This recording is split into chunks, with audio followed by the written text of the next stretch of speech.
que parar.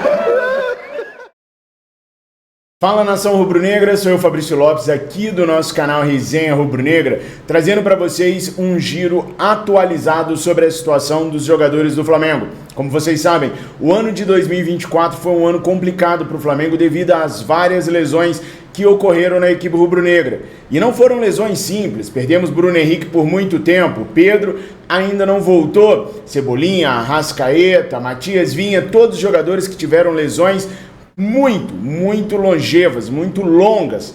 E ainda tem o caso do Luiz Araújo, que era para ter voltado na final da Copa do Brasil, não voltou e agora sequer faz treinamento com a equipe rubro-negra.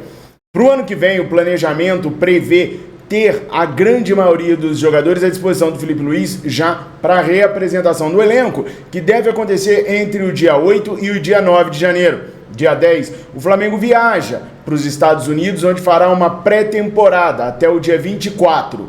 No dia 19, o Flamengo enfrenta o São Paulo. 24, quando o Flamengo retorna ao Brasil, ele nem para no Rio de Janeiro. Ele vai direto para Belém do Pará, onde no dia 2 de fevereiro enfrentará a equipe campeã brasileira na Supercopa do Brasil, que reúne o campeão da Copa do Brasil e o campeão do Campeonato Brasileiro. Muito provavelmente Botafogo ou Palmeiras enfrentarão o Flamengo lá em Belém do Pará no dia 2 de fevereiro.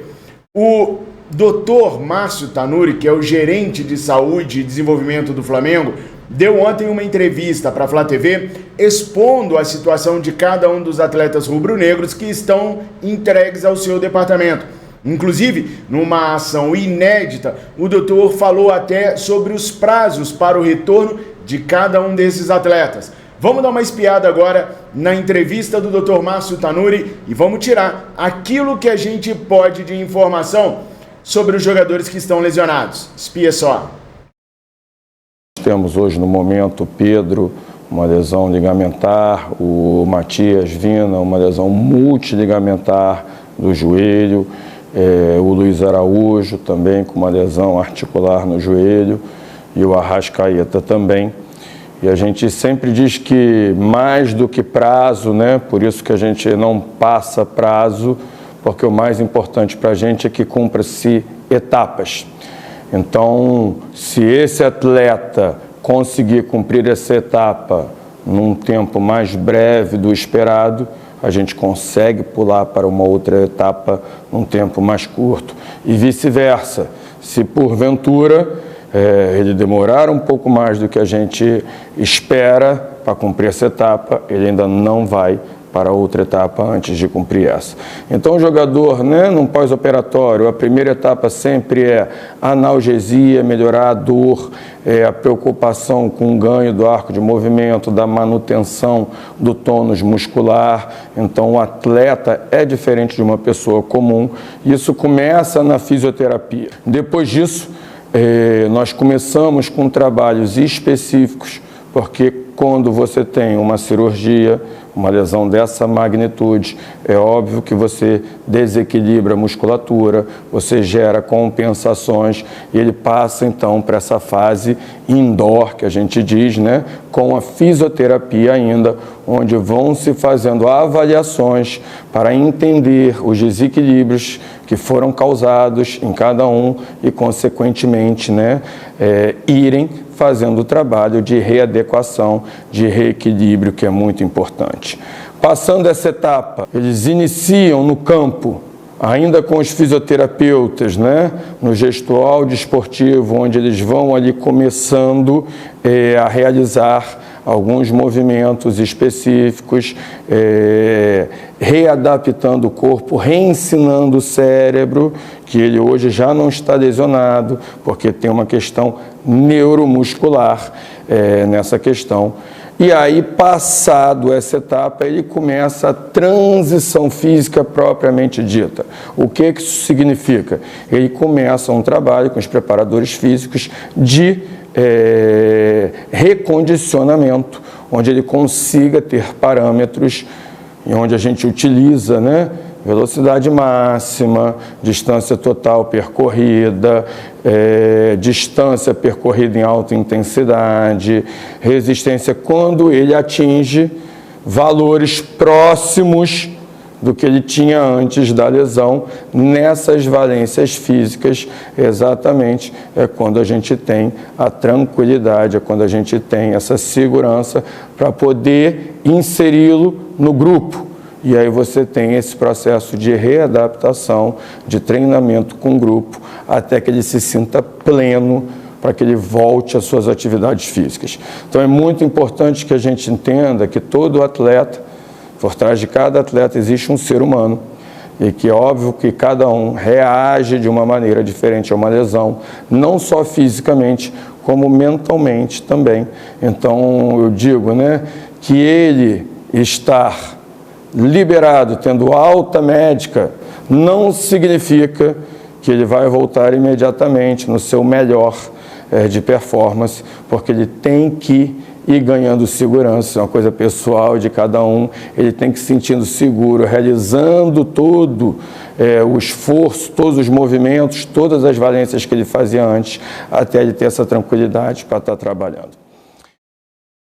Bom, então para resumir essa explicação longa do Dr. Márcio Tanuri, ficou definido da seguinte maneira: Arrascaeta retorna em janeiro, assim como Everton Cebolinha também e o Luiz Araújo idem.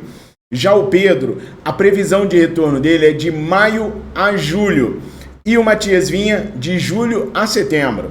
Vale lembrar e destacar essa última parte da fala do Dr. Márcio Tanuri, onde ele diz que não quer dizer que assim que o atleta receber alta médica, que ele vai voltar a ter o desempenho que ele tinha, que é o que eu venho falando para vocês. O Pedro, por exemplo, de maio a julho, até o Pedro voltar a ter a segurança que ele tinha, até o Pedro voltar a realizar os movimentos da maneira que ele realizava, há uma questão do medo que o atleta tem também de fazer muita força em cima do joelho. A gente viu isso muito com o Bruno Henrique, Então até o atleta voltar a realizar todas as atividades sem medo, de uma maneira tranquila e totalmente funcional, leva-se um tempo. A gente sabe que o Flamengo não gosta de trabalhar com um departamento de psicólogo dentro do clube. Então cada atleta tem que identificar por si só a necessidade ou não de conversar com um profissional externo, para poder dar tranquilidade, para poder dar força mental para ele voltar o mais rápido possível a desempenhar os fatores dentro de campo que ele não desempenha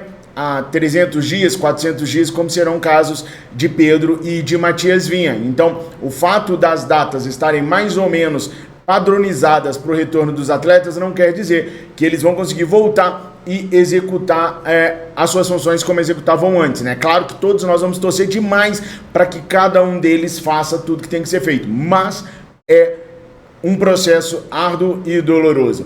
Curta, comenta, compartilha, se inscreva aqui no Resenha Rubro Negra, dá essa moral pra gente. Eu vou colocar o link aqui na descrição do vídeo, também no comentário fixado, do meu novo canal, o No Mundo Agora. Eu tô enchendo a paciência de vocês com esse novo canal, porque eu tô me amarrando em fazer conteúdo pra ele. É um conteúdo totalmente diferente do conteúdo de Flamengo, é pra desestressar. Férias tá chegando aí, vai ter muita coisa bacana. Eu quero mergulhar vocês, imergir vocês num mundo totalmente diferente, muitas vezes fantasioso, outras vezes verídico, mas num assunto muito legal que eu tô amando fazer e falar. Eu conto com vocês assistindo os nossos vídeos e se inscrevendo lá no Mundo Agora. Então clica no link que tá aí na descrição desse vídeo e também no comentário fixado e vai pra lá me dar essa moral. Valeu? Bom, pessoal, se o Pedro não vai voltar 100%, se a gente não pode exigir que o Pedro volte 100%, a gente tem que, pelo menos, exigir que a gente tenha uma reposição à altura. Alguns nomes que vêm sendo ventilados aí na imprensa são nomes, assim, do meu ponto de vista, muito aquém aos nomes dos jogadores que a gente realmente precisa para substituir Vinha e Pedro. O Vinha, até que o Alexandro resolve o nosso problema ali, vez ou outra, quando não tiver jeito, entra o Beijinho, uma qualidade horrorosa que ele tá, mas quebra o galho ali para aquele lado de lá. Agora, com relação ao Pedro, é necessário a gente ter alguém mais encorpado. E aí, pessoal, prestem atenção, o nome do Roger Guedes realmente é um nome muito forte dentro do Flamengo, tá? Até por conta do perfil de atleta que o Felipe Luiz desenhou para a atual diretoria, o Roger Guedes se tornou um atleta X para a diretoria do Flamengo conseguir trazer para o próximo ano. Quando eu digo diretoria do Flamengo, seja ela quem for, porque é um desejo do Felipe Luiz. Então quem entrar lá vai ter que tentar dar ao Felipe Luiz aquilo que o Felipe Luiz quer. E é justamente um jogador com as características do Roger Guedes que o Felipe Luiz quer. Existem alguns empecilhos para contratar o Roger Guedes.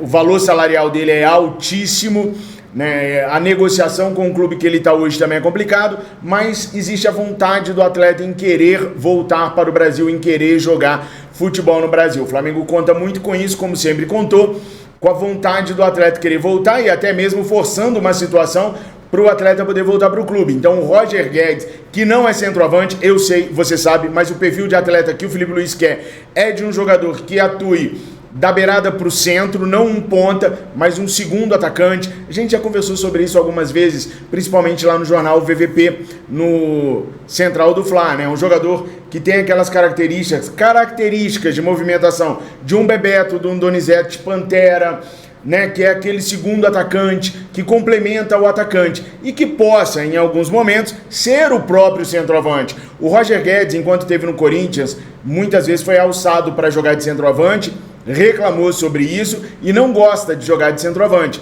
Mas, dependendo do papo que ele tiver com o Felipe Luiz, antes mesmo do Flamengo equacionar uma possível vinda dele, pode acabar fazendo com que ele aceite jogar até o Pedro voltar de centroavante, tendo mais liberdade, é claro, não podando o futebol dele, e depois ele volta para a posição original dele, porque a ideia do Felipe Luiz é jogar o Felipe e mais um segundo homem, como era Gabi e Bruno Henrique, por exemplo, que o Bruno nunca foi ponta, né? Ele ia muito à linha de fundo, até porque o Felipe Luiz fazia o jogo por dentro, então alguém tinha que dar profundidade, mas o Bruno sabe e jogou a vida inteira como segundo atacante. Então o Felipe quer reeditar uma nova dupla no Flamengo, como foi Gabriel e Bruno Henrique, talvez com Pedro e Roger Guedes.